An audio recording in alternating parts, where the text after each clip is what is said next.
Entonces, les decía, vamos a tener para nuestros datos espaciales solo dos tipos de coordenadas, o geográficas o proyectadas. Las geográficas son las obligadas, por lo regular cuando trabajamos para, no sé, alguna publicación internacional, para una empresa internacional que requiera probablemente los datos, la cartografía, en este sistema, pues ahora sí que obligado, o casi obligado para todos los países, pues trabajaremos en grados, minutos, segundos. Cuando trabajemos proyectos a escala local, en escalas regionales para nuestro país, por lo regular casi siempre vamos a trabajarlo en coordenadas proyectadas, porque usualmente vamos a requerir pues sacar algunas medidas, algunas longitudes, distancias, cosa que solamente se puede hacer con coordenadas proyectadas. Les decía la sesión anterior que en nuestro país solo tenemos dos proyecciones. Quizá haya países que manejen más de una, pero para México solo tenemos dos. En este caso, la proyección UTM, que les decía, es un cilindro transversal que divide el planeta en 60 zonas y a México le corresponden 6 zonas, la zona 11, 12, 13, 14, 15 y 16. Esas zonas son para nuestro país. En este caso, este, eh, aquí podemos encontrar gran parte de los datos que maneja INEGI a escala urbana, a escala municipal, precisamente porque les decía, a menos que la extensión territorial a trabajar sea mayor a 6 grados de longitud por 4 de latitud, trabajaremos la proyección cónica, pero si es más pequeña y cabe perfectamente dentro de una de estas zonas, entonces se optará por trabajar UTM. Por eso casi toda la cartografía de INEGI a escalas 1 a 50.000 o más grandes en este caso, pues las vamos a encontrar en esta proyección. En el caso de cónica, es la proyección que utiliza INEGI para poder cartografiar todo el país. Y volvemos a la parte de los datums. En este caso, ITRF 2008 es el que está apegado por norma oficial de la Federación, pues es en el que se apega INEGI por norma oficial de la Federación y obviamente si nosotros vamos a trabajar o vamos a hacer en este caso algún proyecto que se tenga que apegar a las normativas de INEGI, pues seguramente ese es el datum que tendremos que utilizar. Si vamos a trabajar para cualquier otro usuario, muy seguramente, como nos decía Darwin en la sesión pasada, pues vamos a trabajar en WGS84, que es el más común porque finalmente es el que trabajan todos los dispositivos móviles. Les decía en la sesión anterior también que tanto ITRF como WGS84, ambos tienen un elipsoide global. ¿Qué quiere decir? Que bueno, en este caso es un elipsoide que puede ocuparse para cualquier parte del planeta y la diferencia entre uno y otro radica principalmente en, pues no sé, como en las siete, no sé, como más o menos como en el séptimo decimal de las medidas de los semiejes, porque en los números enteros son idénticos los elipsoides que utiliza tanto ITRF como WGS84. Si nosotros hacemos un cálculo de superficie o de distancia con uno y con otro y los cerramos a número entero, nos vamos a dar cuenta que nos va a dar el mismo resultado. Vamos a ver la diferencia únicamente cuando logremos nosotros dejarle por lo menos unos 7 decimales, podremos estar viendo ahí precisamente esa diferencia milimétrica que existe entre uno y otro. Y bueno, esto es lo que corresponde a la parte del componente espacial de los datos. Este componente es el que van a usar todos los sistemas de información geográfica para hacer cálculos no solamente de superficies o de longitudes y distancias, sino también de proximidad, cálculos también de contigüidad, de asociaciones espaciales. Básicamente todas las operaciones que se realizan dentro de un SIG están fundamentadas en su sistema de referencia, aunque nosotros no lo vemos. Y aunque los programas o los algoritmos de QGIS, las herramientas que tenemos en QGIS, no nos muestran necesariamente la necesidad de, este, sí, más bien no nos señalan la importancia como de los sistemas de referencia, Sí es muy importante destacar que esta parte, la parte espacial del dato, es la que nos va a permitir hacer los procesos de manera correcta, evitar desfases y principalmente cuando se trata de trabajar más de dos capas de manera simultánea, la importancia que tiene en que ambas capas o las capas que trabajemos estén en el mismo sistema de referencia. De lo contrario, vamos a poder tener resultados equivocados o bien el programa muchas veces no ejecuta nada y a veces no sabemos por qué no nos devolvió ningún resultado si nosotros hicimos el proceso completo. Muchos de los problemas se solucionan teniendo el dato espacial en el sistema de referencia correcto. Les decía la sesión pasada también, solo a manera de recordatorio, cuando nuestros datos estén en grados decimales o grados minutos segundos, sabremos que nuestro archivo está en coordenadas geográficas. Cuando veamos unidades más grandes que no son grados, en este caso UTM maneja 6 dígitos en X y 7 dígitos en Y, son unidades métricas, y cónica conforme de Lambert va a manejar 7 dígitos en X y 6 o 7 dígitos en Y, dependiendo de la ubicación de la que se trate en nuestro país. Con eso podemos nosotros distinguir en qué sistema de referencia están los archivos que trabajamos. Esto se los comento porque en algunos casos vamos a encontrar que descargamos datos de algunas fuentes y no tenemos el archivo o la extensión que guarda el sistema de referencia. Cuando eso sucede y cargamos la capa a nuestro archivo, a nuestro proyecto de QGIS o a cualquier otro software, lo que va a suceder es que el programa no va a reconocer qué sistema de referencia tiene. Aunque esté bien hecho, entre comillas, si nosotros no tenemos ese archivo o esa extensión en nuestra carpeta conjunta con todas las extensiones, vamos a notar que va a aparecer un loguito o un icono que nos va a indicar que nuestro archivo no tiene proyección. En este caso, es importante que cuando eso suceda, nosotros especifiquemos al programa que sí lo tiene. Me ha pasado cuando hemos cargado archivos que no tenemos la extensión PRJ y no podemos ver qué este tipo de coordenadas tiene el archivo, pero cargándolo en el programa podemos ver las coordenadas que maneja. Si vemos que son coordenadas decimales, sí, coordenadas decimales, pues ya estaremos con la certeza de que son geográficas. Si vemos que son coordenadas métricas, nada más podemos diferenciar entre la cantidad de dígitos para determinar si es UTM o si es cónica, porque de lo contrario, les decía, los programas usualmente no ejecutan procesos cuando desconocen el sistema de referencia de los datos. Y bueno, eso es respecto al componente espacial. Respecto al componente temático, tenemos que básicamente se conocen como las características o los atributos que nos van a describir esos objetos. Prácticamente todos los datos espaciales tienen como mínimo un atributo asociado. Ese atributo, pues obviamente tiene que ver con el descriptor o la característica principal del dato. En este caso, cada objeto, cada elemento que nosotros tengamos en nuestro archivo va a tener por lo menos un atributo asociado, y ese puede tomar cualquier valor o cualidad. En este caso, usualmente nosotros podemos diferenciar entre atributos cualitativos y atributos cuantitativos.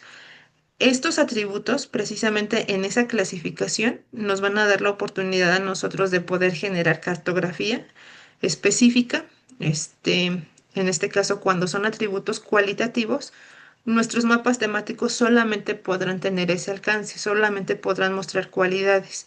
En el caso de tener atributos de tipo cuantitativo, nosotros podríamos recurrir a elementos como gráficas, por ejemplo, para poder adjuntarlas a nuestras presentaciones, a nuestros mapas, y también podemos recurrir a los estadísticos, que están obviamente realizados en función de los atributos cuantitativos. En este caso, este componente va a responder a la pregunta ¿qué? Y siempre obviamente va a estar unido al componente espacial. No se desvinculan, más bien es complementario. En este caso, yo puedo tener un archivo que esté espacialmente ubicado en algún sitio, pero si yo no tengo el descriptor de qué es, pues obviamente no me sirve de gran cosa. Entonces, este componente temático me va a describir la naturaleza de ese elemento espacial y sus características particulares. Les decía, a los atributos que pueden tener mis datos espaciales o el componente temático puede ser de tanto cualitativo como cuantitativo. En este Ujú. caso, sí, ¿ves? Sí, en QGIS es lo que en el archivo me voy a la tabla de atributos y ahí me aparecen los números, ¿verdad? Así es, ¿O no? exactamente. Sí, en la tabla de atributos nosotros podemos ver el componente temático que tiene nuestro dato en nuestros datos espaciales Ujú. y podemos distinguir entre datos cuantitativos y cualitativos. Los cualitativos usualmente van a ser Sí, hay, textos.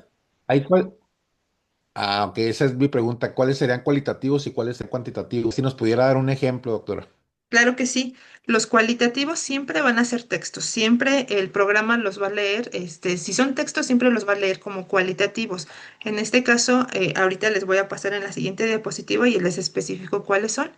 Y en el Ujú. caso, bueno, de hecho, los cualitativos pueden ser tanto textos como números, pero siempre y cuando el programa los detecte, como almacenados como texto.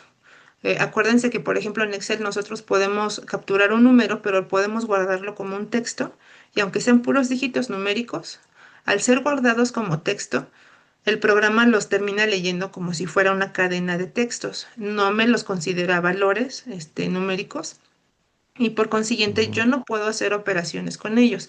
Se queda hasta el nivel de descriptor o me ayuda a entender las categorías, por ejemplo, los nombres de los estados, los nombres de los países, nombres de un río, por ejemplo, el nivel de riesgo que hay en un sitio.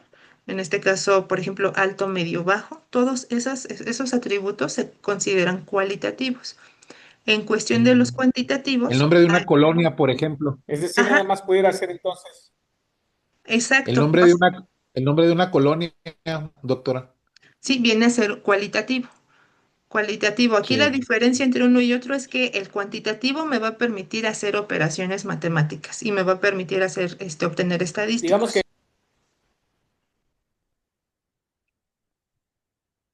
Ay, se cortó un poquito, no escuché la pregunta.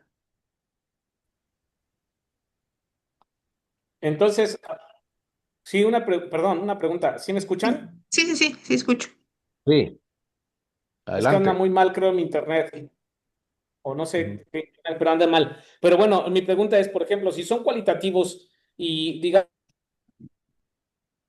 en el caso de una, como bien dices, alto, medio, bajo, Ujú. es la base de datos o el sistema de información geográfica, el poder hacer operaciones, vamos a pensar en numéricas. Ajá, cuando los datos son cuantitativos, el programa me permite hacer operaciones, cualquier tipo de operación matemática. Cuando son cualitativos, no, porque están almacenados como textos.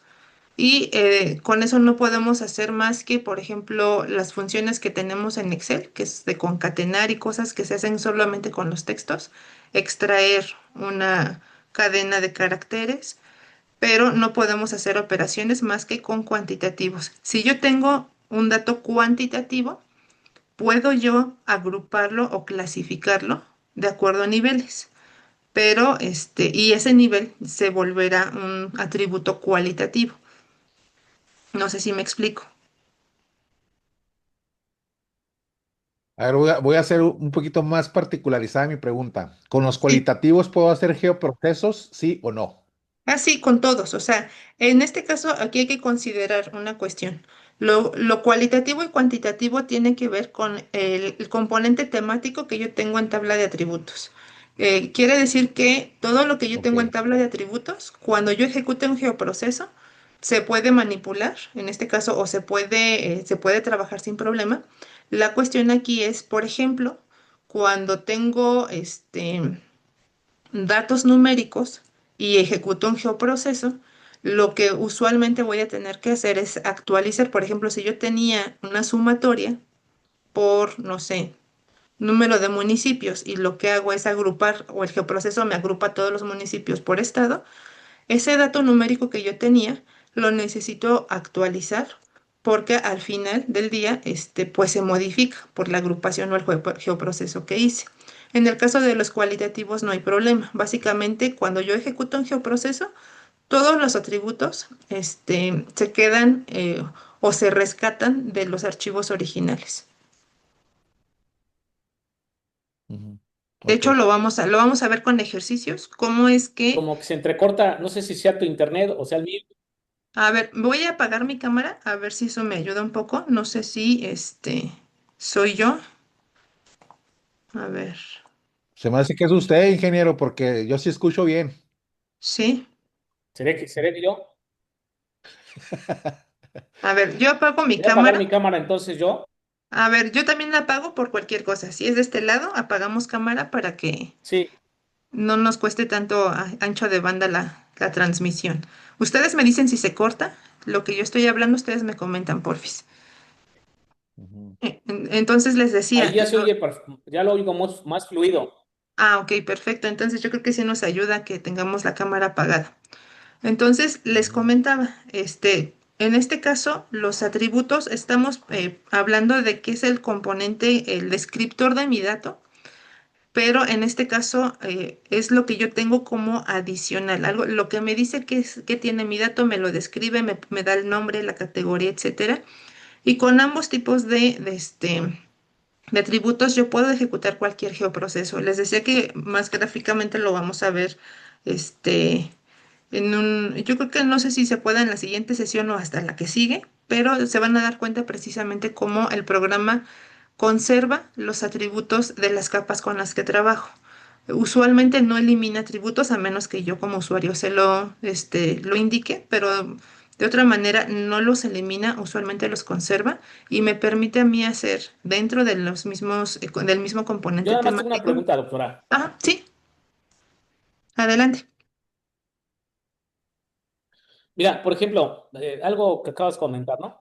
Por ejemplo, dices riesgos, alto, medio, bajo. Voy a pensar Ajá. que cada uno, matemáticamente, bueno, cuantitativamente, hablamos tenga alto, medio y bajo.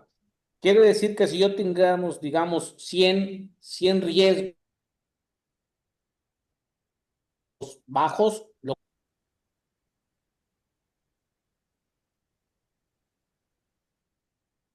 Darwin, no terminé de escuchar tu pregunta. No sé, Ives, si lo escuchaste completo. Digo, a mí se me sí, cortó. sí No, me se di completo. cortó.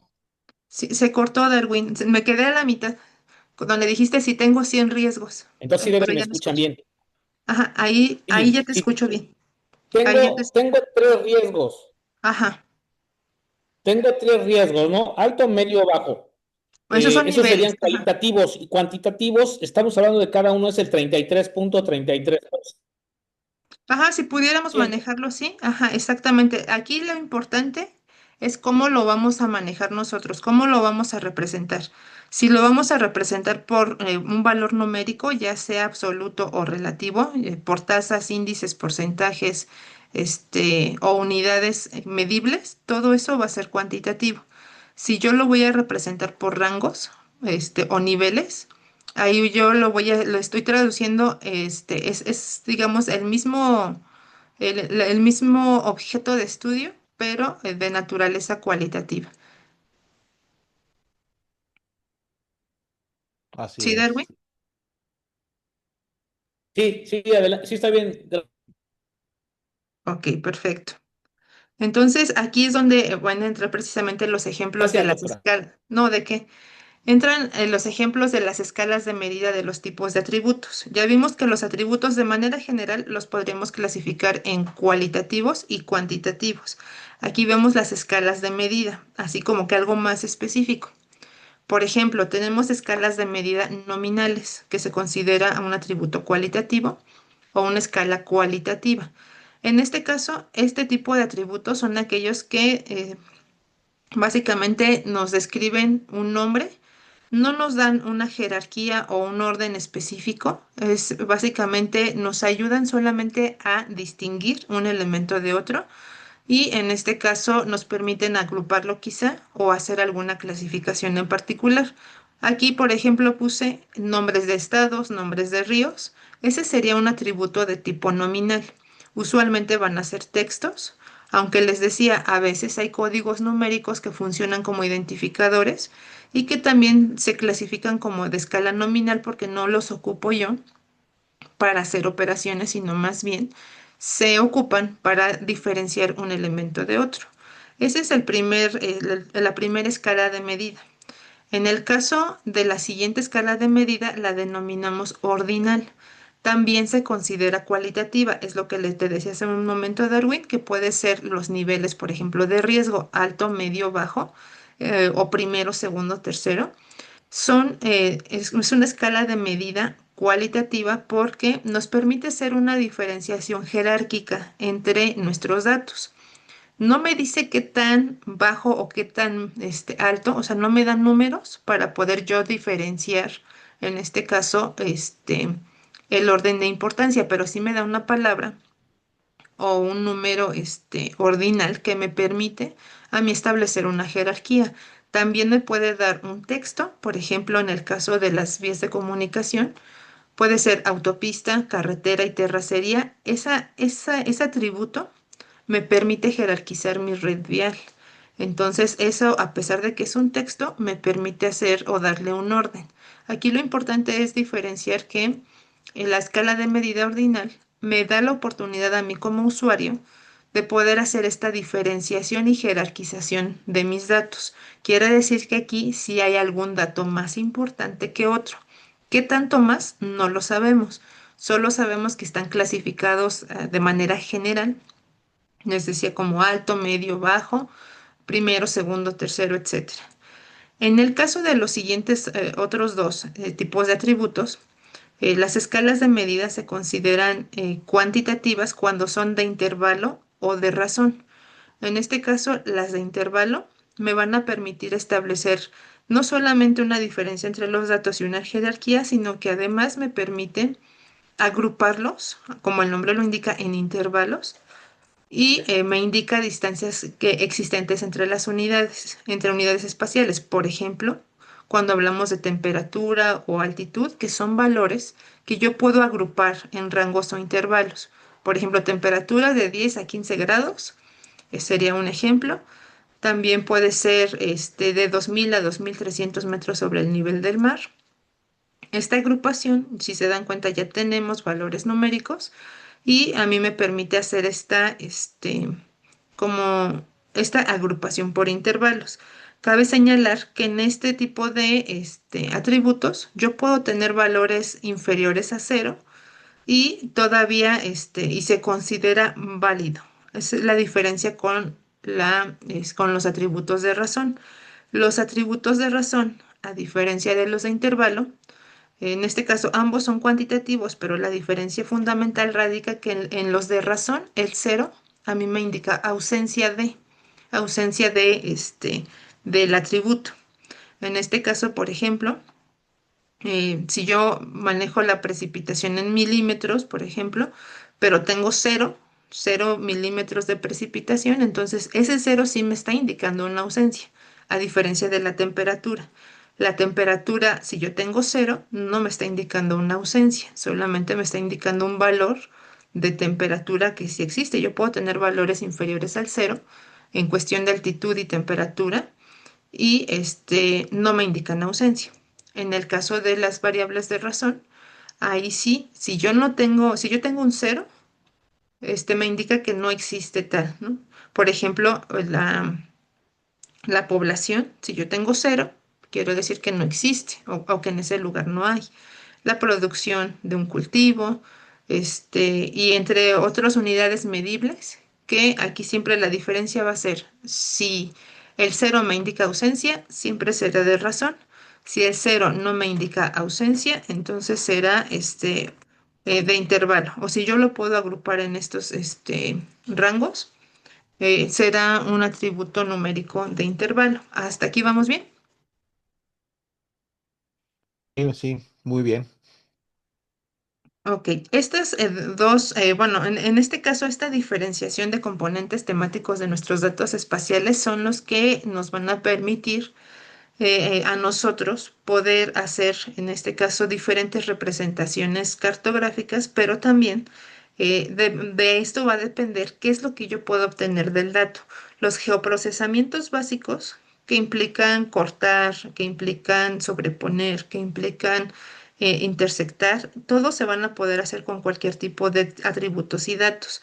Aquí lo importante es que lo que tiene que ver con los gráficos, con los estadísticos, solamente se van a poder realizar con los valores numéricos. Adelante, Darwin. Sí, doctora. Entonces, a ver, nada más para entender un poco. Bueno, lo entiendo bien, pero me queda un poquito de duda. Por ejemplo, si todos estos son cuantitativos, ¿es correcto? Los dos de abajo son cuantitativos, los de arriba son cualitativos. Ah, perdón, sí tienes razón. Sí, no, está bien. No, no es que estaba viendo mal. No, sí, sí, ya. Gracias. Ah, ok. A ver, De acuerdo. yo para darme un ejemplo, a ver si tengo la razón, doctora. Ajá, Yo en lo que yo he hecho ya en Kiss he descargado algunos archivos shapes del INEGI, ¿sí? ajá, sí,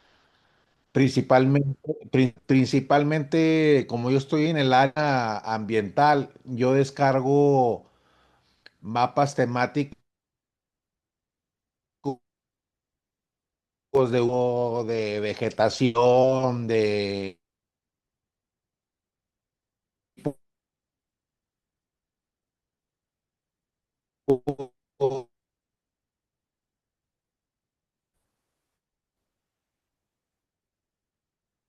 pues se me está yendo tu señal, y ves. ¿Sí me escucharon?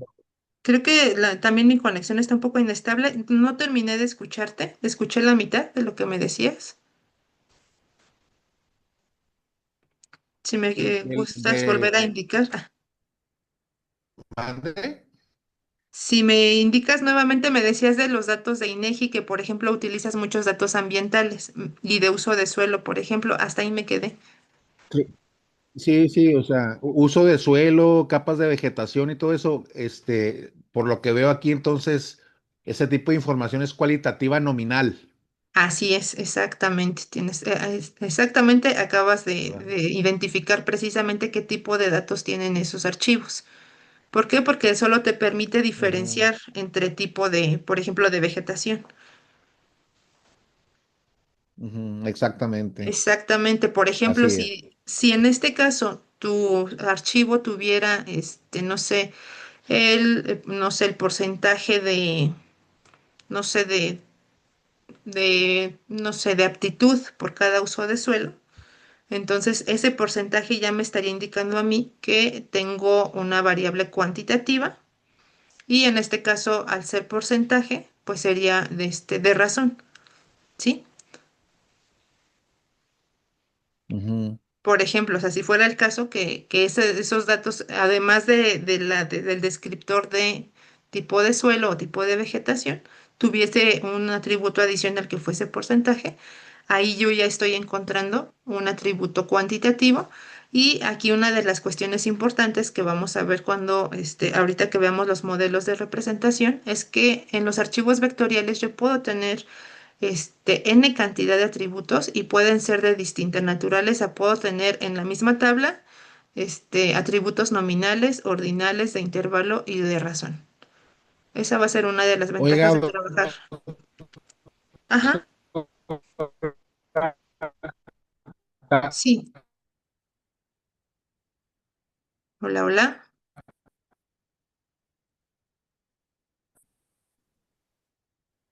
Hola, hola, ¿y ves?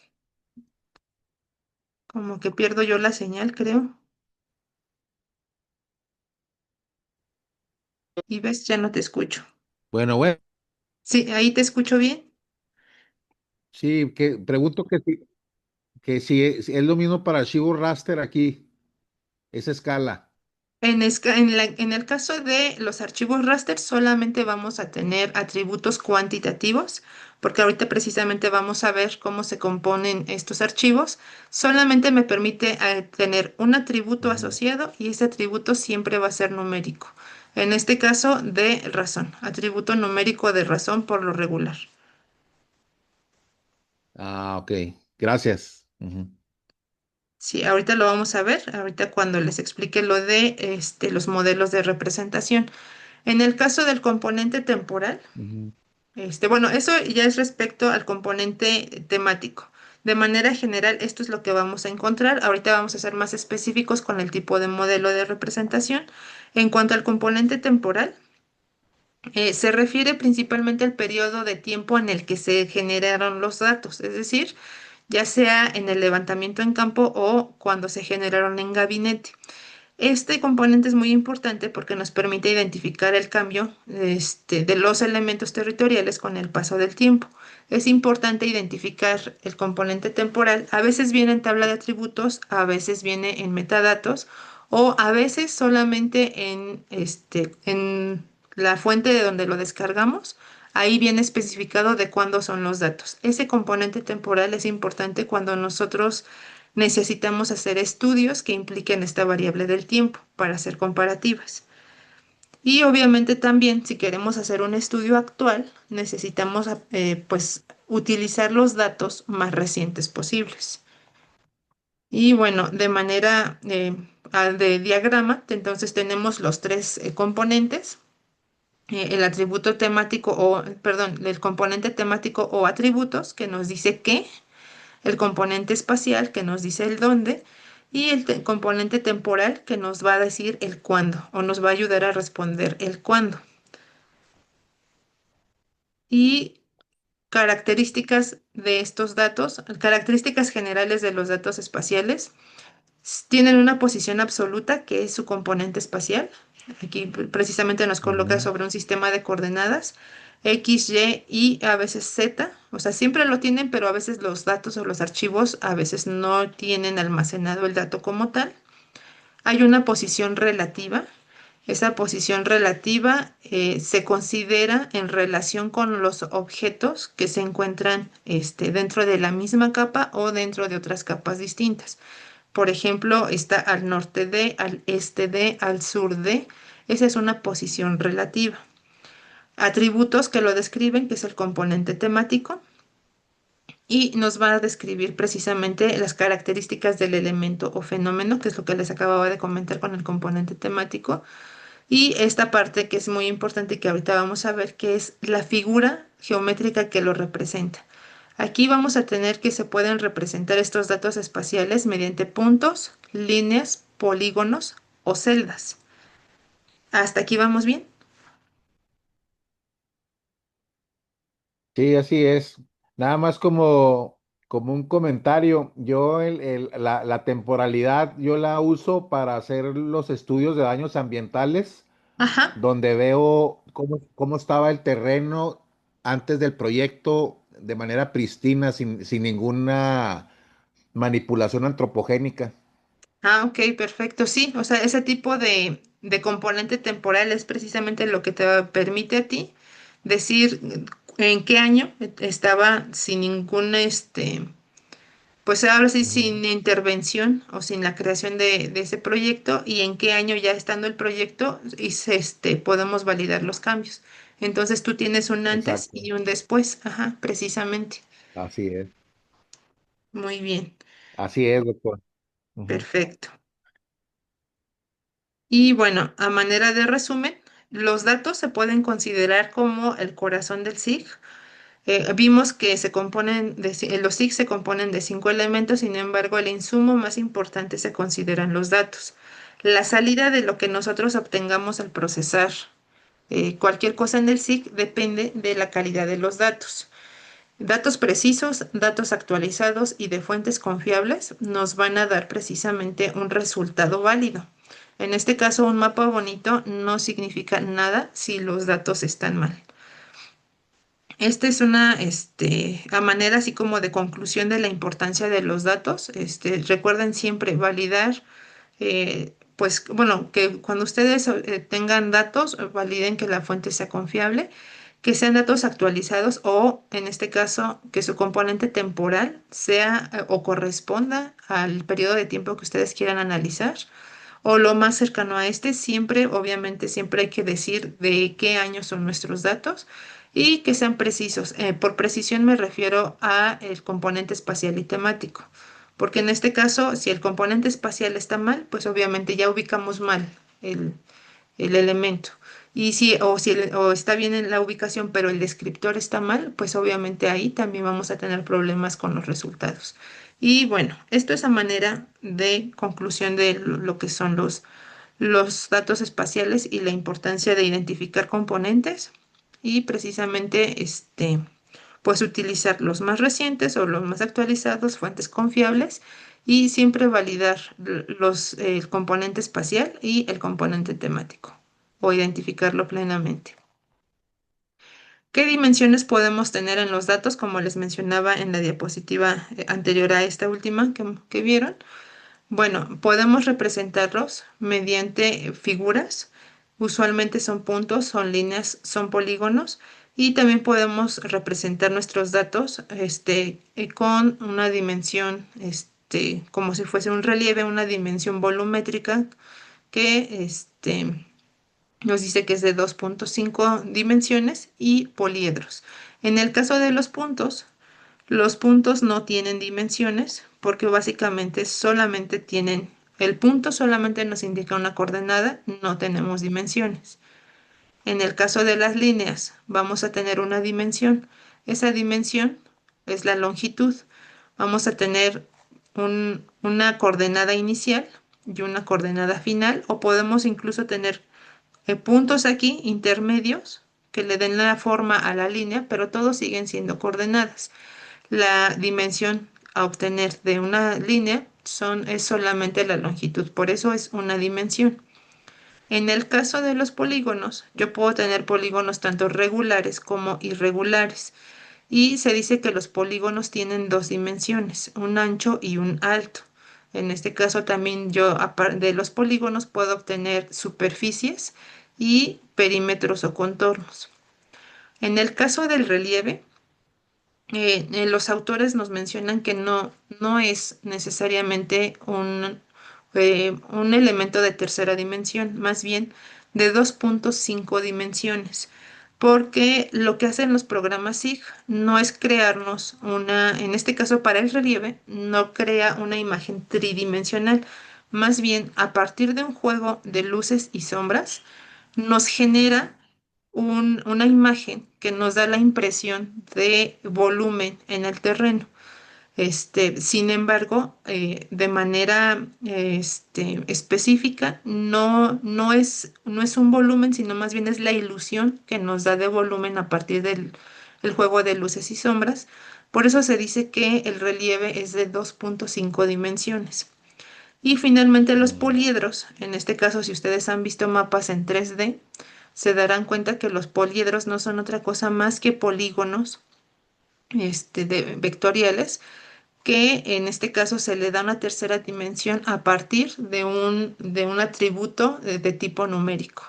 En este caso, no sé, por ejemplo, densidad de población, el aspecto 3D se le dará en función a ese atributo. Entonces, para nuestros datos geográficos vamos a tener estas 5 posibilidades en cuanto a dimensiones de los datos se refieren. ¿Hasta aquí vamos bien? ¿Dudas o preguntas? Sí, por ejemplo, un modelo digital de elevación, doctora, No, sería todo claro. el 2,5. Así es, un modelo digital se queda a nivel de 2,5D. Ok. Darwin, ¿ibas a comentar algo?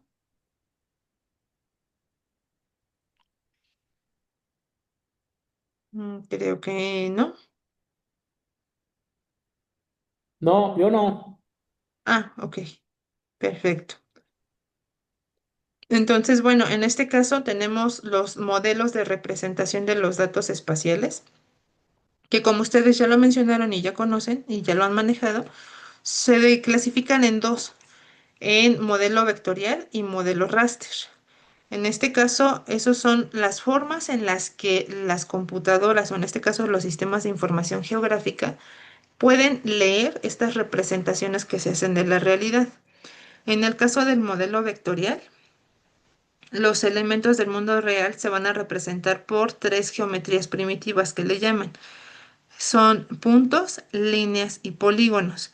Esta imagen que ustedes ven en pantalla la van a poder encontrar si googlean. Es una de las imágenes como típicas de estos modelos y nos permiten entender esta diferenciación o cómo es que a partir de lo que se observa en el territorio, cómo se puede este, ejemplificar con estas primitivas lo que nosotros vemos en el mundo real. Por ejemplo, estos son como arbustitos, se representan mediante puntos.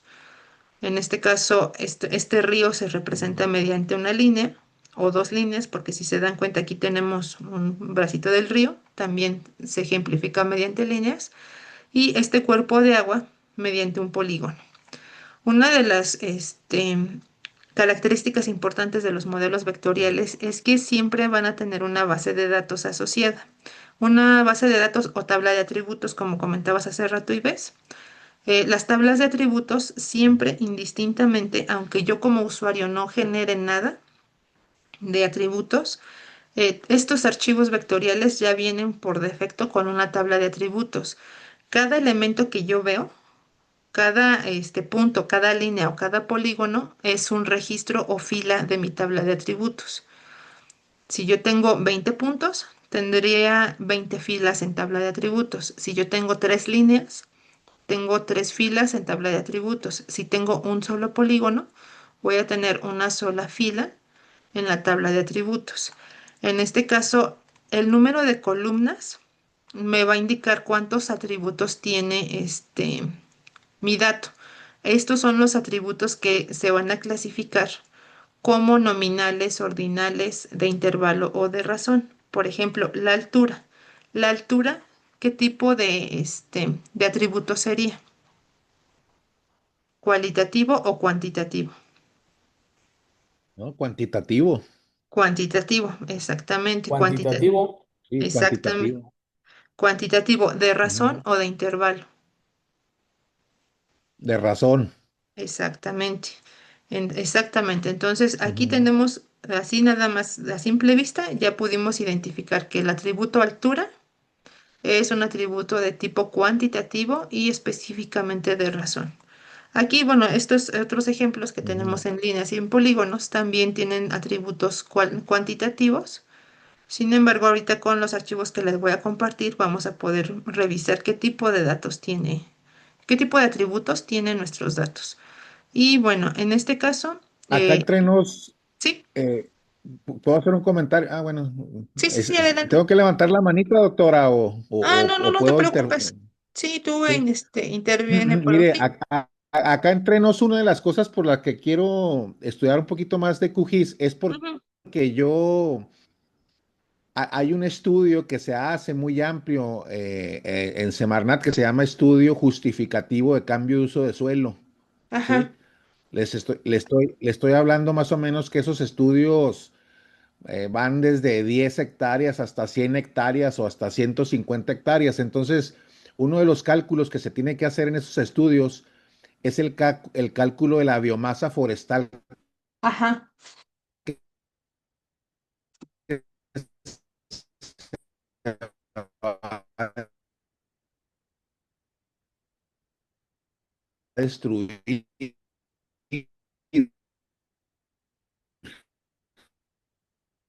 Me quedé sin escucharte, Ives. No escuché lo último. Escuchaste a biomasa. Ejemplo de pues puede tener el diámetro de la copa de la vegetación. Ah, ok. Entonces, al final, ¿qué geoproceso a mí me interesaría hacer en términos de vegetación y de esos atributos? Al final poder obtener un cálculo de la biomasa forestal que, que uno tendría que destruir por la construcción de X cosa en ese terreno, ¿verdad? Ajá, Entonces, ahorita se hace muy primitivo el cálculo, ¿verdad? Es un cálculo en Excel y todo, pero Yo pienso ya que lo moderno es hacerlo en un sistema de información geográfico a través de geoprocesos y poder determinar al final en un mapa, determinar los cálculos de biomasa, que viene siendo el cálculo de la biomasa, pues las toneladas por hectáreas que vamos a derribar de forestales del suelo, ¿verdad? Ajá. Entonces, esa es una de las aplicaciones que yo le veo a este tipo de herramientas, ¿verdad? Sí, en efecto, aquí la cuestión, por ejemplo, Ives, es que en las capas de uso de Ujú, suelo y vegetación podemos tener la cobertura forestal del lugar, pero en cuanto a, ujú, ¿cómo se llama? Por ejemplo, específicamente al volumen de, no sé, de- de especies, por ejemplo, ahí probablemente nos quedemos cortos con esa capa de uso de suelo. Ahí a lo mejor hay unas herramientas avanzadas que pueden detectar pues sí, las copas de los árboles las pueden rodalizar para ver ujú. como que de manera individual. Y podríamos, por ejemplo, en tu caso, podrías tener, si tienes un archivo que se considere como la cobertura del proyecto, lo que se podría hacer es extraer de la primera capa, que es de la cobertura forestal, extraer esa porción de lo que se entiende que se va a quitar y ya después, pues hacer Exacto. ese cálculo como de cuántas especies para poder obtener las toneladas, porque si lo que te interesa es toneladas por hectárea, ahí sí tendríamos que ver no Ajá. solamente la extensión territorial, sino entonces por más o menos cuántas especies tendrían que estarse desmontando para todo esto. Digo, sí se podría, nada más que sí se requiere como algo un poco más avanzado de lo que podríamos ver en este curso, pero a lo mejor te da alguna luz de qué operaciones se pudieran Ajá. hacer. No, no, claro, claro. Ya sería algo más avanzadito, pero el principio de la técnica, por ejemplo, en QGIS, yo pienso que una densidad ya fácil podemos sacar viendo ese tipo de imágenes. Sí, en algunos casos sí, ¿Qué es podrías una hacer una densidad? clasificación. Número de Ujú. especies, número de especies por hectárea, ¿verdad? Sí, cuántos árboles o cuántos arbustos tengo por hectárea de cierta especie. Yo creo que Ajá. eso ya en esas imágenes ya. Exacto, sí se pudiera hacer les llama clasificación a supervisada ese para poder precisamente especificar cuántas especies hay de cada cosa. nivel.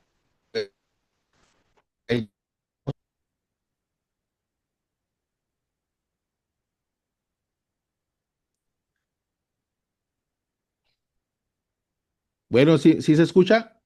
Dejé de escucharte, Ives, lo último que dijiste lo dejé de escuchar.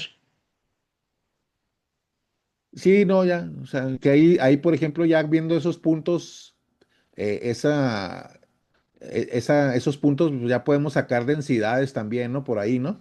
Exacto, sí, si ustedes ya tienen como un estimado por ejemplo, la superficie que abarca una especie, pues ya nada Ujú. más sería multiplicar ahora sí que los valores que ya tengan por el número de especies que observen. Y a eso se puede extraer, o sea, sí se puede extraer desde las imágenes. Eso que me comentas sí se puede, pero sí te digo, es como que algo más avanzado. Ok. Sí, gracias, doctor. Ujú. ¿No? ¿De qué? Bueno, continuando, les decía que estos archivos vectoriales tienen una base de datos asociada y el formato más popular para este modelo vectorial es el conocido como shapefile. Digo, todavía sigue siendo el más popular, sin embargo, ya está en proceso de ser desplazado por el formato GeoPackage. No sé si lo han ustedes escuchado o ya lo trabajan. Sí. Ajá, No, exactamente no, es. no lo he trabajado, pero ya lo he visto por ahí. Ajá, sí, en efecto, ese trae, digamos que la ventaja que yo puedo dentro de un GeoPackage almacenar tanto vectores como raster y cualquier tipo de geometría, porque en un shape solo puedo almacenar puntos o líneas o polígonos, solamente alguna de las tres geometrías, no las tres de manera simultánea. Mm. ¿Ibas a comentar algo, Darwin?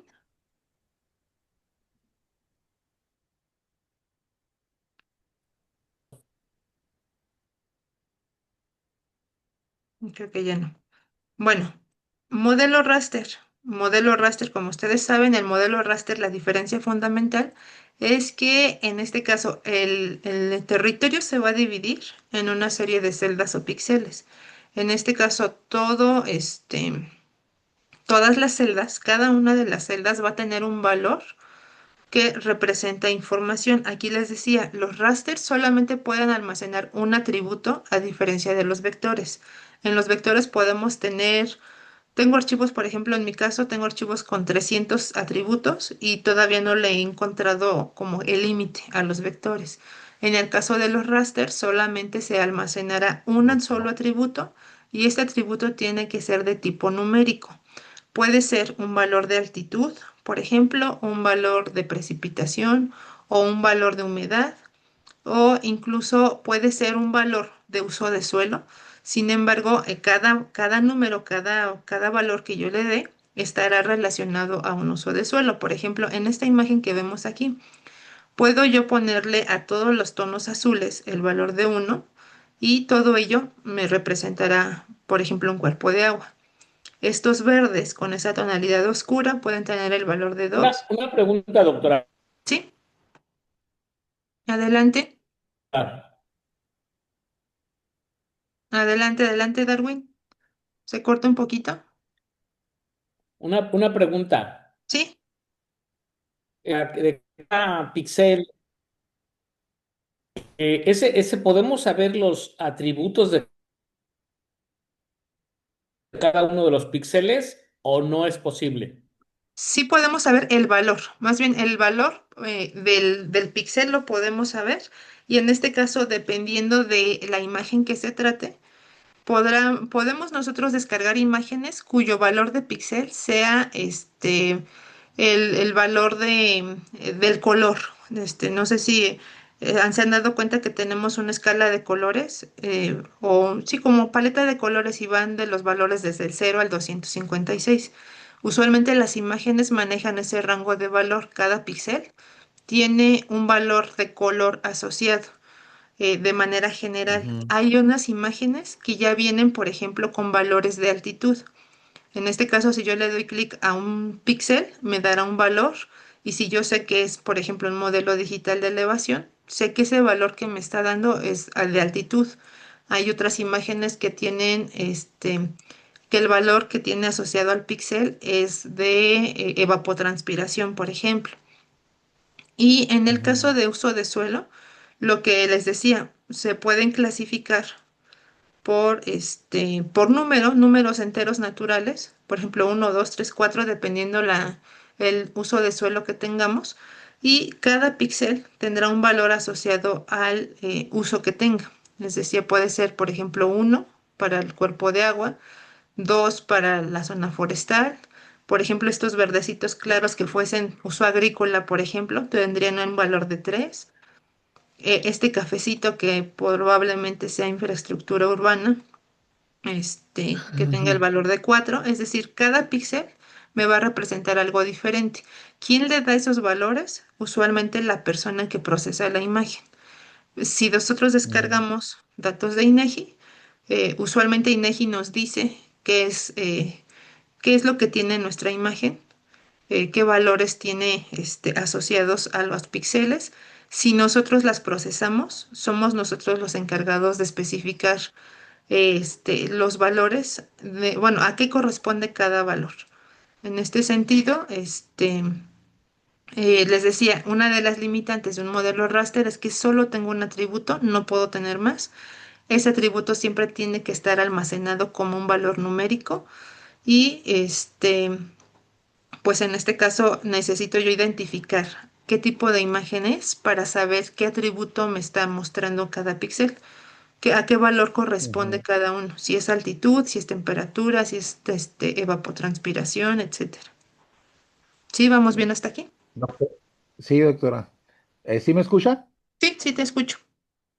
Mire, por eso es importante volver a estudiar la teoría, ¿verdad? Porque aquí ya me queda claro, por ejemplo, que los índices de vegetación de diferencia normalizada, que se utilizan obviamente imágenes satelitales Landsat o otro tipo de satélite que ya no me acuerdo por ahí, pues es precisamente, son archivos raster, ¿va? Así es. ¿Va? Entonces, aquí nada más la pregunta del pixel, el tamaño del pixel es una distancia. Así es una distancia medida en el terreno. Por ejemplo, si yo tengo que cada píxel es de 30 por 30, quiere decir que cada píxel me abarca 30 metros por 30 metros. Aquí, a Quiere mayor decir que está resolución.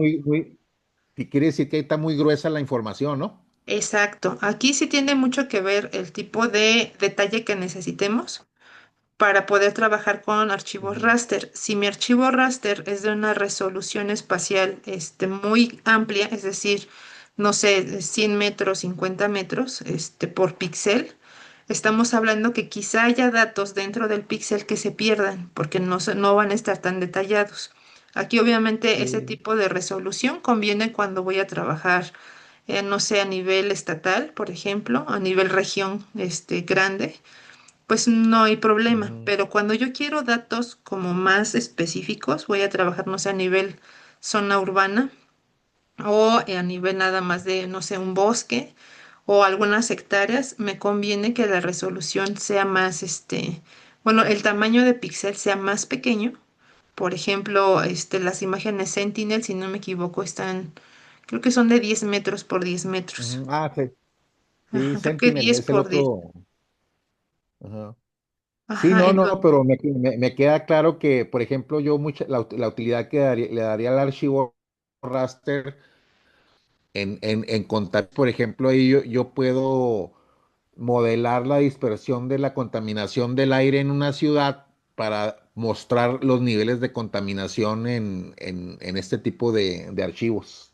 así es, exactamente. O sea, de hecho, esta es una Mm. de las ventajas también del modelo raster que nos permite mostrar fenómenos continuos, que no o sea, que pueden variar en valor en función de la extensión del terreno, pero que presentan una continuidad.